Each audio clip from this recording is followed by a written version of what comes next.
and welcome to my YouTube channel Education Point Coaching Classes. Today we are going to discuss worksheet 34 subject science in class 9 and the new topic is started, the new chapter that is your motion. इसमें हम आज पढ़ेंगे distance, displacement और speed के बारे में. So when an object changes position, जब कोई भी object अपना position change करता है with respect to the other object along with the time, this state of an object is called motion. तब हम कहते हैं कि वो object motion में है. किसी पर्टिकुलर कांस्टेंट स्थिर कोई ऑब्जेक्ट है, उसके इसके कंपैरिजन में दूसरा ऑब्जेक्ट अगर आपका जगह चेंज करता है, हम तो बोलते हैं कि उसके रिस्पेक्ट में वो सेकंड ऑब्जेक्ट जो है मोशन में है. ठीक है. और change the position of an object with the time, या टाइम के अनुसार अगर कोई ऑब्जेक्ट इस टाइम पे कुछ और है और कुछ देर बाद वो ऑब्जेक्ट कहीं और पे है, तो we can say that the object is in motion. In physics there are two state. अगर हम फिजिक्स में बात करें तो टू स्टेट्स है फिजिक्स में ऑफ ऑब्जेक्ट. पहला स्टेशनरी होता है जो रेस्ट पोजीशन, और दूसरा मोशन मतलब moving position. When an object does not change the position with respect to some other stationary position, तो object is said to be rest. अगर कोई एक ऑब्जेक्ट दूसरे स्टेशनरी मतलब रुके हुए रेस्ट पोजीशन पे अकॉर्डिंग अपना पोजीशन चेंज नहीं करता, इसका मतलब वो ऑब्जेक्ट रेस्ट पर है. फॉर एग्जाम्पल ट्री हुआ, पिलर हुआ, बिल्डिंग हुआ. When an object changes position, और यही सब स्टेशनरी ऑब्जेक्ट के रेस्पेक्ट में अगर चेंज करता है तो हम बोलते हैं कि वो ऑब्जेक्ट जो है मूविंग मोशन में. जैसे मूविंग कार जो है आज अभी जो मूव कर रहा है तो अभी यहाँ पर है, थोड़ी देर बाद कहीं और होगा. That means that object changes the position. So 3 types of generally जो है मोशन होता है. पहला होता है लीनियर और रेक्टिलिनियर मोशन, दूसरा होता है ऑक्सिलरी मोशन, एंड तीसरा होता है आपका सर्कुलर मोशन. ठीक है. तो when an object moves along the straight line, अगर कोई ऑब्जेक्ट स्ट्रेट लाइन के लॉन्ग मूव करता है तो हम उसको बोलते हैं कि ये आपका लीनियर या रेक्टिलिनियर मोशन है. ऑक्सिलेटरी मोशन मतलब क्या होता है? ऑक्सिलेटरी मोशन में when object moves along through and four, जैसे ये आपका घड़ी के जो पेंडुलम होता है वो थ्रू एंड इधर इधर या स्विंग इधर इधर उधर मूव करता है, तो ये ऑक्सिलेटरी मोशन कहलाता है. और थर्ड आपका सर्कुलर मोशन होता है. When object move in a circle, ऐसे अगर मान लीजिए आप किसी धागे पे एक स्टोन को बांध के इसको गोल गोल घुमाए तो ये सर्कुलर मोशन कहलाता है. तो 3 तरह के motion you have learn. Now let us go to that. As we know that linear motion along a straight line is a simple type of motion. जो linear motion होता है simple type motion होता है. To describe the position of an object we need to specify a reference of point of origin. हमको एक origin reference देना पड़ेगा कि जिसको origin मानना पड़ेगा. The reference of the origin point of the object decide whether the object is in the motion or not. एक origin पर अगर कोई हम define कर लेते हैं तो हमको ये origin से कितना दूरी है motion पर है वो हमें बताएगा. ठीक है. Whenever an object move from its reference point, अगर किसी ओरिजिन से ये ऑब्जेक्ट पहले यहाँ पर था और इससे यहाँ से मूव करके यहाँ पर चला गया, इससे दूर चला गया, तो इसका मतलब ये मोशन पर है. और यहीं रहा तो इसका मतलब ये मोशन में नहीं है. The length of the actual path travel by an object, actual path जितना भी ट्रेवल करता है उसको हम डिस्टेंस कहते हैं. और डिस्टेंस हमारा क्या होता है? स्केलर क्वांटिटी होता है. इट इज़ ऑलवेज पॉजिटिव होता है और कैनॉट बी जीरो, ये जीरो नहीं हो सकता. और इसका एसआई यूनिट क्या होता है? ये सब आप डिस्टेंस के बारे में पढ़ रहे हो, मीटर होता है. And distance traveled by an object from its initial point to its final point called the total distance, where the shortest distance between the initial point or is called a displacement. और displacement आपका vector quantity होता है और इसका position जो है positive negative दोनों हो सकता है और ये ज़ीरो भी हो सकता है. इसका एसआई यूनिट भी मीटर होता है. बहुत इंपॉर्टेंट है. अक्सर क्वेश्चन में डिस्टेंस और डिस्प्लेसमेंट का डिफरेंस लिखने आपको आता है. तो मान लीजिए यहाँ पर एक डिस्क्राइब किया गया है कि ए से एक अपने घर से चलना शुरू करता है, पहले बी पर पहुँचता है फिर सी पर पहुँचता है.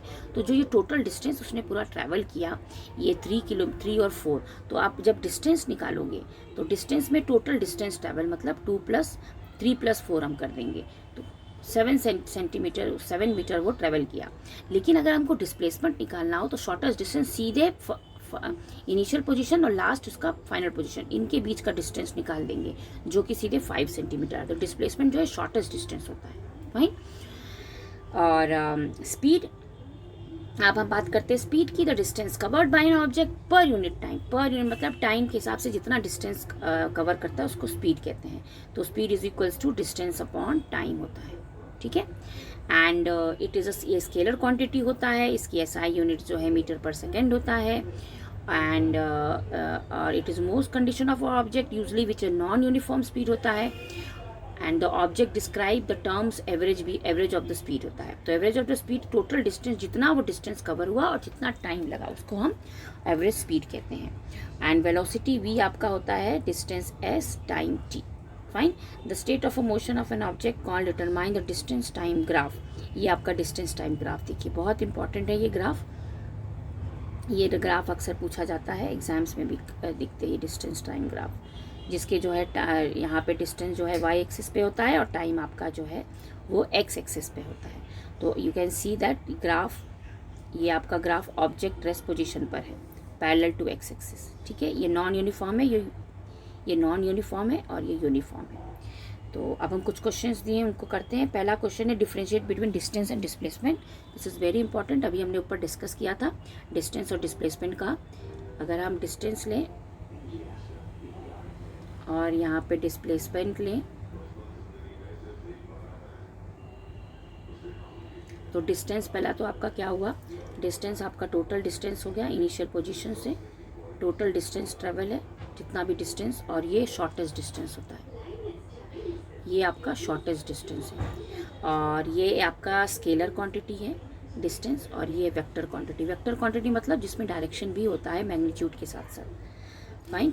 और इसमें जो है डिस्टेंस में हमेशा जो है वैल्यू पॉजिटिव होती है, और इसमें पॉजिटिव और निगेटिव दोनों हो सकती है, क्योंकि डायरेक्शन की बात जब अपोजिट डायरेक्शन में चलता है तो पॉजिटिव निगेटिव दोनों हो सकती है.